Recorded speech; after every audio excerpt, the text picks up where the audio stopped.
Cláudio José, de 32 anos, estava passando pela Avenida João Pinheiro quando decidiu fazer algumas compras neste supermercado.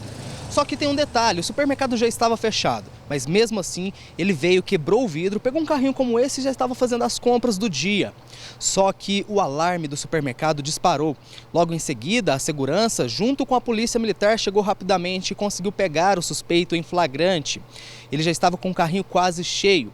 E um detalhe também que chamou atenção, ele furtou os cofrinhos, aqueles que ficam em cima do caixa para doações de instituições de caridade aqui da cidade de Uberlândia. Ele foi preso em flagrante e será entregue à delegacia de plantão da Polícia Civil. O que aconteceu que você estava lá no Brito? Não aconteceu nada. Se quiser falar, a gente escutar a sua versão, te ouvir. Você já tem passagem pela polícia? Nós chegamos no local e realmente ele se encontrava lá dentro, fazendo as compras dele.